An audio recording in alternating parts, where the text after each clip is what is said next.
건물을 건축할 때 다양한 기술을 가진 기술자들이 필요하듯이 이 교회를 세워갈 때에도 다양한 은사를 가진 사람들이 필요합니다. 하나님이 주시는 이 신령한 은사는 교회를 세워갈 수 있는 그런 아주 중요한 도구가 되기 때문에 그렇습니다. 은사를 받은 성도들이 이 교회를 통하여서 자신의 은사를 적극적으로 사용할 때 이 주님의 몸된 교회가 이 건물로서의 교회뿐만 아니라 우리의 그 보이지 않는 이 교회까지라도 잘 세워나갈 수 있게 되는데요. 자, 교회를 세워가기 위해서는 지혜와 지식의 말씀을 증거하는 사람, 또 특별한 일들을 행할 수 있는 큰 믿음을 가진 사람, 또 병을 고치는 사람, 예언하는 사람, 영을 분별하는 사람, 방언과 방언을 통역하는 사람, 섬기는 사람, 가르치는 사람, 위로하는 사람, 구제하는 사람, 다스리는 사람, 긍휼을 베푸는 사람 등등 이렇게 매우 다양한 은사를 가진 사람들이 교회에는 있어야 되는 것이죠. 그 은사를 받은 사람들이 이 교회를 통하여서 적극적으로 자신이 받은 은사를 활용해야 되는 겁니다. 고린도 성도들은 방언과 같은 은사만 중요하게 생각했지만, 근데 통역되지 않는 방언은 다른 사람들을 유익하게 할 수 없다라는 것에 대해서 우리가 계속해서 생각을 해왔잖아요.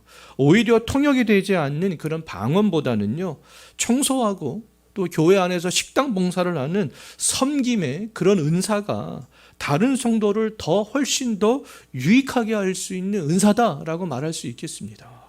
하나님께서는 통역되지 않는 그런 방언의 은사보다 그럼 이 교회를 통하여서 청소하고 식당 봉사를 하는 그런 섬기는 은사를 더 기뻐하시지 않으시겠어요? 왜요? 그것들이 다른 성도에게 더 유익이 되기 때문에 그렇습니다. 자, 성령께서 은사를 주신 목적은 나를 위함이 아니다. 이렇게 계속 살펴봤잖아요. 교회를 위함이다. 교회를 위한 은사이기 때문에 성령께서는 각 성도들에게 그 은사들을 선물로 다 주신다는 겁니다. 은사를 선물로 받은 사람은 자발적으로 그럼 교회를 위해서 다른 성도를 위해서 하나님을 또 사랑하는 마음으로 헌신하는 그런 삶들을 살아가게 되는 거잖아요. 만약 교회를 섬기는 일들이 그런 은사들이 회사에서 승진하기 위해서 노력을 하고 취업 준비생들이 취업하기 위해서 노력을 하는 것처럼 노력을 통해서 얻게 되는 것이라면 교회를 위해서 어떤 자기의 은사를 활용하는 사람들은요 많지 않을 거예요. 왜요? 교회를 섬긴다고 해서 교회에서 자기의 은사를 활용한다고 해서 돈이 생기지 않잖아요. 뭐 명예가 생기는 것도 아닙니다. 교회를 섬기기 위해서는 노력하지 않아도 하나님께서 근데 자발적으로 그런 일들을 할 수 있도록 각 사람들에게 선물로 주셨다라는 것이죠. 하나님께서 주신 그런 은사를 선물로 받으면요 그것들을 교회를 섬기는데 그냥 자발적으로 사용할 수 있게 되는 것이죠. 성령께서는 우리들이 교회의 머리 되시는 주 예수 그리스도를 사랑하고 그리스도 안에서 한 몸으로 정말 연합되어져 있는 다른 성도를 사랑하는 마음을 주시기 때문에 그렇습니다. 말씀의 원리를 알지 못해서 은사를 사용하지 못하는 성도들도 있지만 이기적으로 사용하는 성도들도 있잖아요. 지금 고린도 성도들이 그랬잖아요. 이런 말씀의 원리를 알지 못해서 자기를 위해서 자기가 드러나기 위해서 그것들을 이기적으로 그렇게 사용했습니다. 하지만 구원 받은 성도라면 은사에 대한 말씀이 있는 이 고린도전서 12장, 13장, 14장 이런 말씀과 로마서 12장, 에베소서 4장, 베드로전서 4장 이게 다 은사를 언급하고 있어요. 이런 말씀을 볼 때 교회를 위해서 주께서 주신 은사를 사용하고 싶은 마음들이 회복되지 않겠어요? 아, 내가 그동안 은사에 대해서 잘못 생각하고 있었구나. 아, 이 은사는 교회를 위해서 주께서 주신 거구나. 아, 내가 이 교회를 위해서 사용해야 되는구나. 구원받은 성도라면 이런 말씀을 보면서 어때요? 자연스럽게 그런 마음들이 회복되어져 나가게 되겠죠. 오늘날 성도들이 예배만 관람하고 어떤 교회에서 제공해 주는 어떤 서비스만 받으려 하고 일체의 봉사를 하지 않으려고 하는 것은요 이러한 말씀의 원리를 알지 못하기 때문에 그렇습니다. 이런 말씀을 하면 뭐 은사, 뭐 다 알고 있는 거 아니야? 뭐 다 어떤 사람들이 이런 것들 지루하게 생각합니다. 예? 이런 것들을 하나하나씩 설명하면요, 지루하게 생각하는 사람들도 있어요. 근데 말씀의 원리를 알지 못하기 때문에 그렇게 신앙생활을 할 수밖에 없는 거 아니겠어요? 은사를 주시는 주체도, 은사의 목적도, 은사의 토대도, 은사를 사용하는 원리도 알지 못하기 때문에 예배를 관람자처럼 관람하고 교회에서 제공해주는 서비스만 받으려고 하고 일체의 봉사를 하지 않으려고 하는 것이 아니겠어요? 자, 은사의 주체는 성령이잖아요. 은사의 목적은 교회를 세우기 위함입니다. 은사의 토대는 영원히 존재하는 사랑이잖아요. 은사를 사용하는 원리는 다른 성도의 유익입니다. 이러한 말씀의 원리를 잘 알아야 우리가 교회에서도 온전히 신앙생활을 할 수 있게 되는 것이 아니겠어요? 이와 같이 성경에서 말씀하는 은사를 정확히 알지 못한 채 은사를 사용한다면 고린도 교회처럼 은사를 사용하면 사용할수록 많은 문제가 오히려 발생하게 될 수밖에 없습니다. 방언은 성령이 주시는 은사였지만 하나님은 그 성도들이 방언을 하는 것을 기뻐하지 않으셨잖아요. 통역되지 않는 방언은 다른 성도들이 전혀 알아들을 수 없는 의미 없는 소리였기 때문에 그렇습니다. 이해할 수 없는 방언으로는 나도 다른 성도들도 어떤 전인격적인 열매를 맺게 할 수 없기 때문에 그런 거잖아요. 그럼에도 이 고린도 성도들은 하나님이 기뻐하지 않으시는 방언하기를 좋아했습니다. 교회에 유익이 되지 않음에도 불구하고 교회 여기저기에서 막 사람들이 왕왕거리며 방언을 했던 것이죠. 근데 하나님께서 지금 그것들을 하나도 기뻐하지 않는다, 지금 이렇게 말씀하고 있잖아요. 하나님이 기뻐하지 않는 방언을 하는 성도들을 향해서 사도 바울이 이제 당부를 하는데요. 어떤 당부를 하는가? 20절 한번 보십시오. 지혜에는 아이가 되지 말고 장성한 사람이 되고 악에는 어린아이가 되라. 예? 자, 이 말씀을 20절에서 하고 있는데 이 말씀이 지금 방언과 예언에 대한 말씀들을 쭉 하다가 갑자기 이 말씀을 하고 있잖아요. 그렇다면 우리들은 이 말씀도요, 문맥 가운데 살펴볼 필요가 있습니다. 예? 문맥 가운데. 그렇다면 이 20절 말씀은 방언과 예언에 대한 문맥 속에서 생각을 해야 되는 것이죠. 어린아이들은 의미 없는 소리를 듣고 좋아하잖아요. 의미 없는 의성어 소리를 듣고 거기 집중하고 빵긋빵긋 웃기도 합니다. 뭐 오르르 까꿍, 의미 없는 의성어 소리를 듣고 어린아이는 막 좋아하잖아요. 통역되지 않는 방언을 하는 것은 어린아이의 수준에 있다라는 것이죠. 의미 없는 소리를 내면서 지금 좋아하고 있는 거예요. 다른 사람들 알아듣지도 못하는 의미, 까꿍, 호로로 까꿍, 까꿍, 이런 소리를 내면서 좋아하고 의미 없는 소리를 들으면서도 또 부러워하고 있는 것이다. 지금 어린아이의 그런 수준에 있는 거야. 근데 어른들은 어떻습니까? 의미 없는 소리를 좋아하지 않잖아요. 어른이 의미 없는 소리를 내거나 듣기를 만약에 좋아한다면 그런 어른은 좀 병원에 가볼 필요가 있습니다. 자, 교회에서 통역되지 않는 방언을 하는 것은 의미 없는 소리를 내는 것이고요. 이해할 수 없는 방언을 듣고 부러워하는 것은요, 어린아이들이 의미 없는 소리를 듣고 좋아하는 것과 같다라는 것이죠. 의미 없는 소리요, 전인격적인 열매를 맺지 못하는 이 방언을 성도들이 그렇게 있는 데서 하는 것은요, 신앙적으로 어린아이 수준에 있는 것이다. 신앙의 연륜이 오래되었음에도 통역이 되지 않는 방언들을 성도들이 있는 그 앞에서 하는 것은요, 신앙이 성숙한 사람이 아니다, 지금 이렇게 이야기를 하고 있는 거잖아요. 반대로 신앙적으로 장성한 사람은 신앙의 연륜이 오래되지 않았어도 자기 혼자 있을 때 자기의 유익을 위해서 방언을 하는 사람이죠. 그런 사람은 장성한 사람이다라고 말할 수 있겠습니다. 자, 교회에서 회중이 있을 때는 그러면 통역된 방언을 하는 사람이 장성한 사람이다라고 말할 수 있잖아요. 사람들이 이해할 수 있는 말로 예언을 하는 사람, 즉 완성된 계시의 성경 말씀을 이야기하는 사람이 장성한 사람이다 라고 말할 수 있겠습니다. 이 예언하는 질서와 방언하는 질서에 대해서는 우리가 다음 주에 좀 더 세부적으로 살펴보도록 하겠습니다. 자, 그렇다면 우리는 장성한 사람이 되어져야 되는 거 아니겠어요? 의미 없는 소리를 듣고 좋아하는 거, 의미 없는 소리를 내는 거, 그것은 어린아이의 수준에 있는 거나 마찬가지시죠. 자, 장성한 사람은 자기의 덕을 세우기 위해서 그런 개인적으로 기도할 때 방언하는 사람, 이것은 장성한 사람이 아니겠어요? 더 나아가 다른 성도들의 유익을 위해서 교회에 다른 성도들이 있을 때에는 통역된 방언을 하는 사람. 우리 모두가 장성한 사람의 모습으로 신앙생활을 할 때 교회가 어떻게 된다라는 겁니까? 바르게 설 수 있다라는 거예요. 교회가 무질서하게 되지 않고 질서 있게 교회가 세워져 나갈 수 있다. 그래서 우리가 다음 주에는 그 질서 있게 하는 것에 대해서 우리가 생각을 해볼 텐데요. 하나님께서는 무질서의 하나님이 아니고 질서의 하나님이시기 때문에 그렇습니다. 그럴 때에 교회가 비로소 바르게 서갈 수 있다. 질서대로 방언도 하고 예언도 할 때 그렇다는 거예요. 자, 은사의 목적은 교회를 위한 것인데 통역이 안 된 방언은 교회에 유익이 되지 않잖아요. 교회에 유익이 되지 않음에도 그럼 성령께서 방언을 주시잖아요.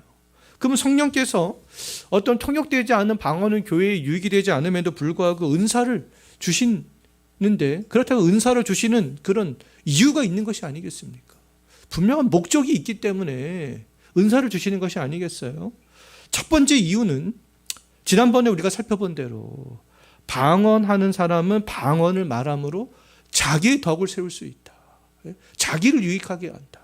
첫 번째 목적은 그 목적인 것이죠. 성령께서 방언을, 은사를 주는 것은 그 목적입니다. 자, 성령께서 교회에 유익이 되지 않음에도 통역되지 않은 방언은요, 방언의 은사를 주시는 두 번째 이유는 22절에 있어요. 한번 보십시오.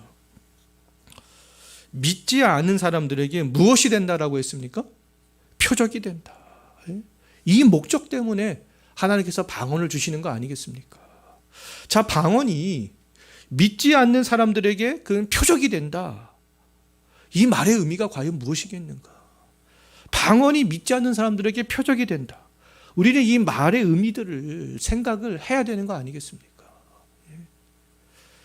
우리가 말씀을 볼 때요, 생각하면서 신앙생활을 하는 것들은 굉장히 중요합니다.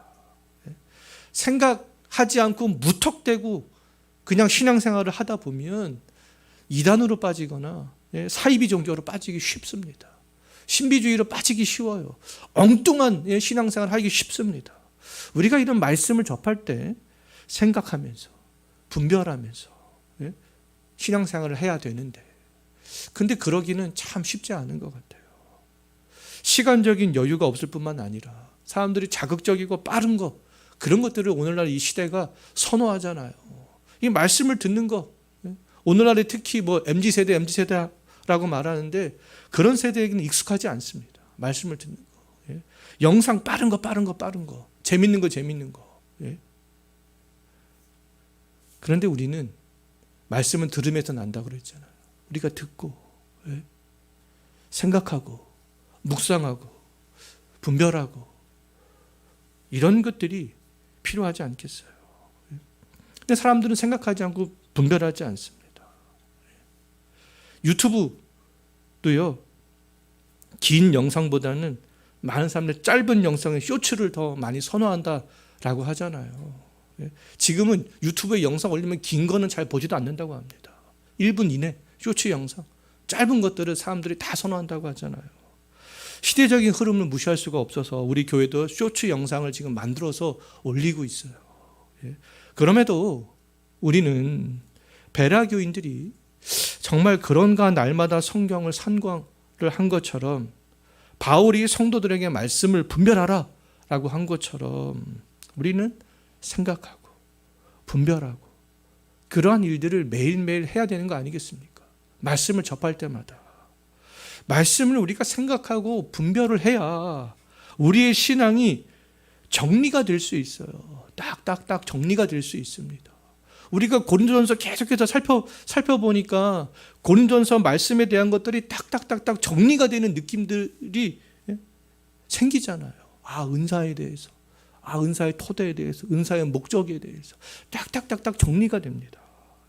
이렇게 신앙들이 정리가 돼야 사실 우리의 신앙이 안정적으로 성장해 나갈 수 있게 되고요. 이단과 사이비와 같은 종교에 빠지지 않을 수 있게 되는 것이죠. 방언이 믿지 않는 사람들에게 표적이 된다는 것이 그럼 우리는 어떤 의미가 있는가? 이것을 우리가 전반적으로 생각을 해봐야 될 필요가 있습니다. 첫 번째로요, 표적은요, 보는 것과 관련이 있습니다. 표적은 보는 거예요. 첫 번째로. 표적은요, 하나님의 초자연적인 능력을 나타내 보이는 표시이기 때문에 그 표적을 통해서 하나님의 초자연적인 능력을 우리는 보는 것이죠. 요한복음을 보면 예수님께서는 7가지의 표적을 행하신 것을 볼 수가 있습니다. 예수님께서 요한복음에서 행하신 7가지의 표적은요, 물을 포도주로 바꾸는 거, 죽어가는 왕의 신하의 아들을 살리는 거, 베데스다 못에서 38년 된 병자를 고치신 거, 오병이어의 기적을 행하신 거, 물 위를 걸으신 것과 실로암에서 태어날 때부터 맹인된 사람의 눈을 고치신 거, 죽은 나사로를 살리신 거, 예수님께서는 이러한 표적들을 행하셨어요. 자, 예수님께서 이러한 해적을 행하실 때 그 모여있던 사람들은 그 표적을 어떻게 했습니까? 봤잖아요. 표적은 하나님의 초자연적인 이런 현상과 능력을 보는 것과 관련이 있습니다. 예수님이 증거하고 가르친 하나님의 말씀과 함께 예수님이 요한복음에서 행하신 7가지의 이 표적은 그럼 예수님이 하나님의 아들이다 라는 것들을 보여주는 그런 표시였던 것이죠. 예수님이 이 행하신 표적을 통해서 그럼 사람들은 궁극적으로 무엇을 본 거예요? 하나님의 초자연적인 능력을 봤죠. 초자연적인 능력을 보면서 초자연적인 능력을 행하시는 분이 하나님이구나. 하나님의 아들이 맞구나. 그것을 봤던 것이죠. 그럼에도 사람들의 문제는 뭐였습니까? 표적을 봤는데 믿지 않은 것이죠. 믿지 않았습니다. 자, 도로에 표지판을 보고도 무시하면 사고가 나게 되는 거잖아요. 하나님의 이런 초자연적인 능력이 나타나는 표적을 보면서도 하나님을 무시하게 되면 결국에는 하나님의 진노의 심판을 불러오게 될 수밖에 없습니다. 유대인들은 예수님이 행하신 수많은 표적을 보고서도 믿지 않았잖아요. 예수님이 행하시는 표적을 보고서도 예수님을 믿지 않는 결과는 뭐였습니까? 예수님을 십자가에 못 박는 그런 죄를 범하는 것이었죠. 자, 두 번째로 표적은 듣는 것과 관련이 있습니다. 듣는 것. 초자연적인 것들 어떤 듣는 것. 표적이 듣는 것과 관련이 있다는 것을 오늘 본문을 보면 알 수 있어요. 자, 방언은 누구를 위한 표적이라고 했는지 다시 22절 한번 보십시오. 누구를 위한 표적이라고 말씀하고 있어요? 믿지 아니하는 자들을 위한 표적이다. 그럼 방언은 뭐 하는 겁니까? 뭐 보기도 하지만 듣기도 하는 거잖아요. 소리를. 그러니까 방언을 듣는 불신자들에게는 표적이 됩니다. 방언이 불신자들에게 표적이 된다라는 것을 설명하기 위해서 사도 바울은 구약 성경을 끌어와서 인용하고 있는 것을 볼 수 있어요. 21절 말씀은요, 구약 성경 이사야서 28장 11절 12절을 인용한 말씀입니다. 이 방언을 설명하기 위해서, 이방인들에게 어떻게 표적이 되는지 그것을 설명하기 위해서요. 이사야 시대의 이스라엘 백성들은 공식적으로는 하나님을 섬기는 그런 사람들이었지만 실제로는 자기 열심과 자기 방식으로 하나님을 섬겼던 그런 사람이었잖아요. 우리가 지난주 금요 기도회 때 이 말씀에 대해서 살펴봤습니다. 실제로 결과론적으로 그들은 하나님을 섬긴 것이 아니라 지금 무엇을 섬긴 거예요? 우상을 섬겼던 것이죠. 이사야 시대의 이스라엘 백성들은 그렇다면 불신자와 다름이 없었던 그런 사람들이었어요. 하나님은 불신자와 다름이 없었던 이스라엘 백성들에게 표적을 주셨습니다. 그들이 받은 표적은 듣는 거였어요. 그들이 어떤 말을 들었는가? 21절 다시 한번 보십시오. 불신자와 같았던 그 이스라엘 백성들이 어떤 말을 들었어요? 다른 방언과 다른 입술로 말하는 소리를 들었다. 이렇게 말씀하고 있잖아요. 다른 방언과 다른 입술로 말하는 소리란 아수르 사람들의 말이 되겠습니다. 그들은 아수르의 말을 들었다는 거예요. 아수르 사람들의 입술에서 나오는 그런 말을 들었다라는 겁니다. 이스라엘 백성들이 들었던 아수르 사람들의 말은 이스라엘 백성들이 이해할 수 있었어요? 없었어요? 들어도 이해할 수가 없었습니다. 다른 말이었기 때문에. 근데 이해하지 못했지만 아수르 사람들과 그들의 입에서 흘러나오는 그런 말은요, 하나님이 이스라엘 백성들에게 회개를 촉구하는 경고소리였어요. 아수르 사람들이 지금 이스라엘로 공격해 들어왔잖아요. 그 사람들을 보고 그 사람들의 입술에서 나오는 말들은 회개를 촉구하는, 경고하는 그런 말들이었습니다. 그들은 아수르 입에서 나오는 소리를 이해할 수 없다 했을지라도, 그럼 이스라엘 백성들이 해야 되는 일들은 뭐였어요? 생각을 하는 거였습니다. 하나님께서 왜 저들을 보내셨는가? 예? 여기는 분명히 하나님께서 약속하신 땅인데 왜 저 민족이, 왜 이 유대 땅까지 그렇게 왔는가? 하나님께서 왜 저들을 보내셨는가? 왜 하나님이 저들을 통해서 말씀하시는가? 그것들을 생각했어야 했던 것이죠. 그들은 그것을 생각했습니까? 안 했습니까? 생각하지 않았어요. 그들의 소리를 무시했습니다. 방언은요, 사람들이 들어도 이해할 수 없는 말이 되겠습니다. 그러나 분명한 것은 하나님이 불신자들에게 보내는 경고 소리가 될 수 있어요. 불신자들이 성도들의 방언을 듣는다면 그럼 이해할 수 없어도 생각을 할 수 있어야 되는 거 아니겠습니까? 저들이 왜 저렇게 이상한 말을 할까? 네? 그런데 불신자들은 이사야 시대의 이스라엘 백성들처럼 생각하지 않고 무시한다라는 겁니다. 더 나아가 불신자들이 교회 안에 모인 성도들이 집단적으로 모여서 알 수 없는 방언을 열광적으로 하는 것들을 본다면 불신자들은 생각하는 것이 아니라 23절에 있죠. 오히려 미친 사람 취급할 것이다. 그렇게 이야기하고 있어요.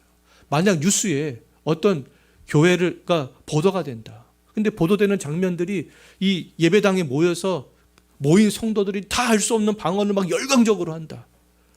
그런 장면들이 뉴스에 나온다. 그럼 불신자들이 그것을 보고 뭐라고 하겠습니까? 미친 사람 취급할 거 아니겠어요?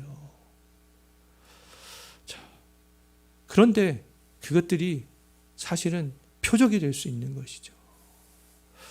아수르 사람의 방언이 이스라엘에게 표적이었듯이 방언은 불신자들을 위한 표적이 되는 것이죠. 하나님의 초자연성을 보는 표적이요, 하나님의 경고소리를 듣게 하는 표적이 되겠습니다. 그러나 사람들은 표적을 보고 듣는다고 해서 하나님을 믿는 것은 아니잖아요. 하나님의 초자연적인 표적인 방언하는 사람을 보아도 알 수 없는 방언을 들어도 구원에는 이룰 수 없습니다. 방언은 보고 들을 수 있는 표적이 분명하지만 방언 자체로는 사람들을 구원에 이르게 할 수 없는 표적이 되는 것이죠. 하나님의 초자연적인 표적이면 틀림이 없지만 유대인들이 예수님이 행하신 7가지의 표적을 보고도 예수님을 하나님의 아들로 믿지 않았듯이 이사야 시대의 이스라엘 백성들을 하나님의 경고와 심판의 몽둥이로 보내신 아수르 사람들의 그런 말을 듣고도 돌이키지 않았듯이 방언만으로는 사람들을 구원에 이르게 할 수 없습니다. 방언이 하나님의 초자연성을 드러내는 진리다 할지라도 그렇습니다. 사람들을 구원에 이르게 하는 표적은 그러면 방언이 아니라 예언이 되는 것이죠. 근데 오늘 본문에서는 예언을 표적이라고 말씀하고 있지는 않아요. 근데 예언이 표적이 될 수 있습니다. 예수님께서는 그렇게 말씀을 하셨어요. 자, 22절 마지막 부분 한번 보십시오. 이 예언이 누구를 위한 표적이 되겠는가? 예언은 방언과는 달리 누구를 위한 것이라고 했습니까? 믿는 자들을 위한 것이다. 믿음을 가질 수 있는 사람들, 예언의 소리를 믿고 순종할 때 구원에 이를 수 있게 되는 것이죠. 유대인들은 예수님이 행하시는 수많은 표적을 보면서도 만족해하지 않았잖아요. 더 다른 표적, 더 다른 표적. 예수님께 계속 다른 표적을 보여달라고 요청했습니다. 표적을 보면서도 더 많은 표적을 요구하는 사람들을 보면서 예수님께서는 탄식하셨죠. 야, 이런 표적을 보면서도 저들이 믿지 않는구나. 또 다른 표적을 요구하는구나. 탄식하셨어요. 그러면서 나는 더 이상 표적을 보여주지 않겠노라. 예수님께서 이렇게 말씀하셨습니다. 자, 표적을 통해서 구원의 믿음을 갖게 되는 것도 또 신앙이 성장하는 것도 아니기 때문에 그렇습니다. 자, 표적을 요구하는 사람들에게, 유대인들에게 예수님께서 강조한 표적이 있잖아요. 예수님께서 그들에게 어떤 표적을 강조하셨습니까? 요나의 표적을 강조하셨습니다. 나는 너희에게 보여줄 표적이 요나의 표적밖에는 없다. 물고기 뱃속에서 사흘 동안 있다가 나온 요나의 표적은 십자가에서 죽으시고 무덤에 장사되었다가 사흘 만에 부활하신 예수님을 예표하는 그런 표적이잖아요. 자, 사람들을 그렇다면 구원으로 인도하는 표적은 방언이 아니라 주 예수 그리스도를 증언하는 예언이 되겠습니다.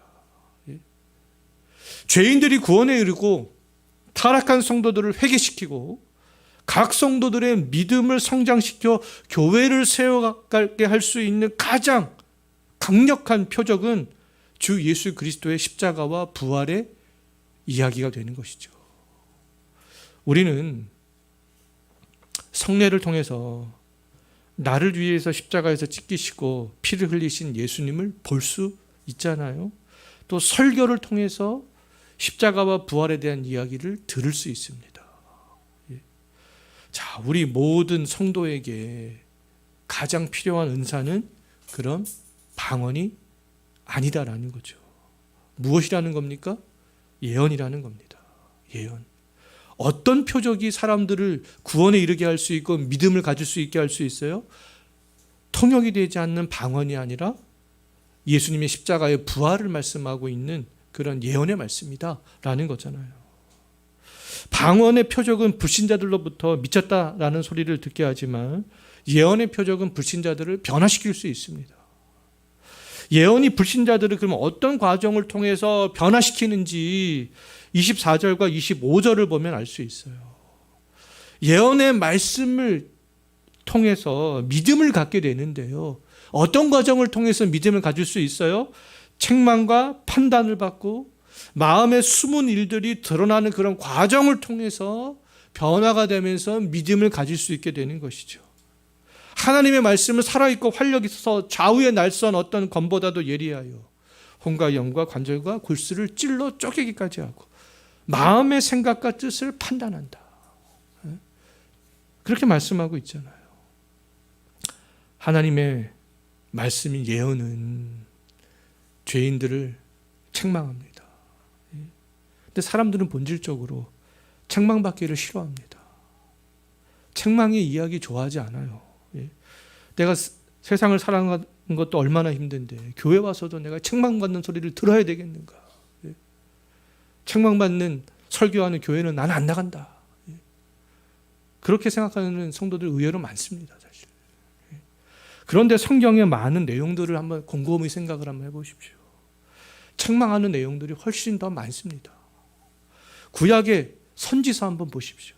물론 회복에 대한 말씀들도 있지만 대부분은 하나님의 말씀에 순종하지 않는 백성들을 책망하고요. 회개를 촉구하고 심판을 선포하는 그런 말씀들이 되겠습니다. 지금 우리가 고린도전서도 한번 가만히 생각 한번 해보십시오. 하나님의 말씀대로 살아가지 못하는 성도들을 책망하는 거잖아요. 그래서 책망해서 돌이킬 수 있도록 하는 그런 말씀들이잖아요. 구원에 이르는 믿음을 갖기 위해서는 먼저 하나님의 말씀대로 살지 못한 것에 대해서 책망을 받아야 되는 것이죠. 성령께서는 은사를 주시기도 하시지만 은사를 주기 전에 성령께서 먼저 하시는 일에 대해서 요한복음 16장 8절에서 말씀하고 있는데요. 죄에 대하여, 의에 대하여, 심판에 대하여 세상을 책망하는 것이다. 그것이, 책망하는 것이 성령이 하는 것이죠. 성령께서는 어떻게 책망하십니까? 말씀을 통해서 책망하는 거예요. 말씀을 통해서. 하나님의 말씀을 들을 때 책망하시는 것이죠. 자, 말씀을 듣고 보면서 책망받기를 싫어한다면 내가 정말 구원받은 하나님의 신실한 성도인지, 아니면 내가 정말 신실하게 바른 믿음을 가지고 하나님을 믿으려고 하는 사람들인지 진지하게 생각을 해봐야 되는 거 아니겠습니까? 말씀으로 책망받기를 싫어한다면, 자, 하나님의 말씀인 예언을 들으면 말씀을 듣는 사람은 또 판단을 받게 되는 것이죠. 많은 사람들이 다 예언을 한다. 그러면 그 사람들로부터 판단을 받게 되는 거 아니겠습니까? 말씀으로 판단을 받게 되는 거잖아요. 죄인이 자기의 모든 죄를 다 알고 있는 검사에게 조사를 받는 것처럼 말씀으로 조사받는 거 아니겠어요? 공항 검사대를 통과할 때 엑스레이가 위험한 물건의 유머를 판단하듯이 말씀 앞에서 자신의 죄성을 판단받는 거 아니겠습니까? 저 성도 입에서 나오는 예언의 말씀으로, 또 다른 성도 입에서 나오는 예언의 말씀으로 그 말씀을 들을 때 그 말씀을 통해서 판단받게 되는 거 아니겠어요? 그 예언의 말씀으로 책망을 듣고 판단을 받게 되면 어떤 일들이 결과적으로 일어날 수 있겠어요? 마음에 숨어있는 일체의 죄들이 그때야 비로소 드러나게 되는 것이죠. 아, 내가 하나님의 말씀대로 살지 못했구나. 이러한 면에서 살지 못했구나. 과거 교회를 제가 여기를 개척했을 때 몇몇 분들에게 그런 말을 들은 적이 있어요. 다른 교회를 다니다가 우리 교회로 옮겼는데 목사님의 설교를 들으면 제가 책망을 받는 것 같아서 너무나 부담스럽습니다. 제가 그분에게 이런 말씀을 안 드렸지만 속으로는 그럼 다른 교회에서 어떤 말씀을 들었길래 내가 이렇게 설교하는 말씀을 가지고 이게 책망을 받는 것처럼 그렇게 생각이 되시는가. 제가 속으로 그런 생각을 했습니다. 근데 그렇게 말씀하신 분들 중에 두 분은 나갔어요. 근데 한 분은 버티면서 신앙생활을 아주 신실하고 바르게 지금 잘하고 있습니다. 근데 말씀으로 성령께서 하시는 일들은 말씀으로 책망을 받는 거예요. 지금 고린도 교회 교인들이 사도 바울이 이렇게 너희 분쟁하냐, 세상 법정에 송사하냐, 이혼을 하느냐, 음행에 빠졌느냐, 네 질서 없게 이렇게 은사를 하느냐, 사랑이 없는 그런 은사를 하고 있느냐, 이거 다 책망하는 거 아니겠어요? 책망하는 소리를 듣고 고린도 성도들이 결과론적으로 어떻게 했습니까? 다 회개하고 변화되었잖아요. 왜요? 자기의 책망받는 소리를 통해서 죄성이 드러났기 때문에 그렇습니다. 자, 이미 구원의 백성이 된 우리 모두가 예언을 할 때 그러한 일들이 일어날 수 있게 되는 거 아니겠어요? 우리 모두가 성령께서 말씀을 통해서 책망하고 하시는데 우리 모두가 예언의 말씀을 할 때, 저는 설교를 통해서, 교사들은 가르침을 통해서, 주일 오후 모임 시간에는 함께 성도들이 말씀 묵상을 함을 통해서, 가정에서는 가정 예배를 통해서 이런 일들이 일어날 수 있는 것이죠. 어디서나 우리 모두가 예언을 할 때 믿지 않는 사람들이 말씀으로 책망을 듣고 판단을 받아 마음에 숨은 일들이 드러나게 되는 거 아니겠어요?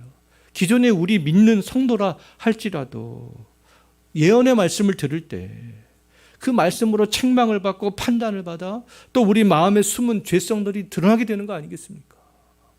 이러한 과정을 거치는 사람들이 구원에 이르게 되고요, 하나님을 경배하게 되고 하나님을 증언하는 사람으로 바르게 서갈 수 있게 되는 것이 아니겠어요? 우리 모두가 나타내 보여야 할 표적은 통역되지 않는 방언이라는 겁니까? 예언이라는 겁니까? 예언이라는 것이죠. 하나님의 말씀을 선포하는, 신앙이 장성한 성도라면 교회의 유익을 위해서 불신자들을 구원에 이르도록 하기 위해서는 무엇을 해야 된다라는 겁니까? 성도들이 모여 있을 때는 예언을 해야 된다라는 거예요. 예언을 해야 된다. 표적 중에 최고의 표적은 뭐라는 겁니까? 방언이 아니라 예언이라는 것이죠. 예수님께서 요나의 표적 말씀하셨잖아요.